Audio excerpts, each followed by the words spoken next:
Sarah Geronimo, hindi kinaya ang kanta ni Bambo na Himala.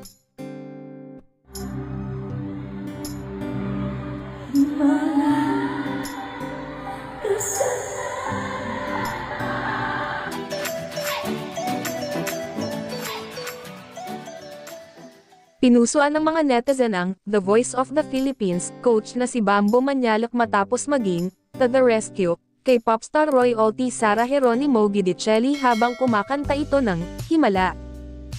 Viral sa social media ang video ni popstar royalty Sarah Geronimo na nahihirapan kumanta sa concert nila ni Bambo sa Cebu. Nitong Biyernes, October 13, ginanap ang concert ni Sarah at Bambo sa Cebu, na hometown ng mister ni Sarah na si Mateo Gidicelli.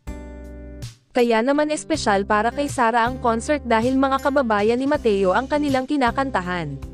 Ngunit sa kasamaang palad, nahirapan si Sarah na ibigay ang kanyang 100% dahil medyo paos ang kanyang boses.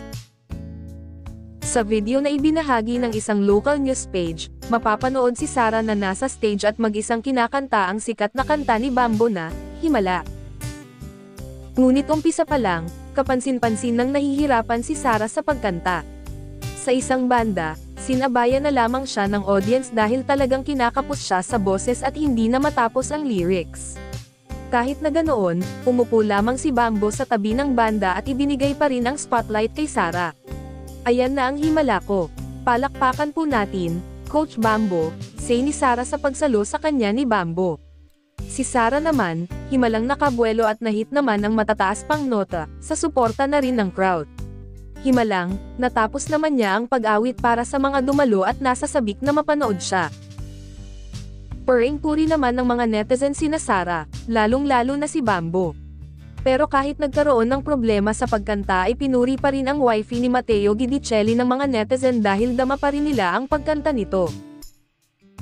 Samantala, kung matatandaan, nauna nang inamin ni Sarah sa isang panayam na kulang siya sa preparasyon para sa kanilang concert, lalo na vocally at physically. Iginiit din ni Sarah na kailangan niyang mag-exert ng maraming effort sa concert, lalo pat kasama niya si Bambo na napaka-energetic kumanta. Ani Sarah, oo nga, medyo nagkulang lang po ng preparations vocally, physically, so medyo it took a toll sa vocal cords. Kasi pagkasama mo talaga si Bambo, all out ka talaga, Kahit ganon ang nangyari, marami naman ang nagpaabot ng suporta para kay Sarah. Sarah G is Sarah G.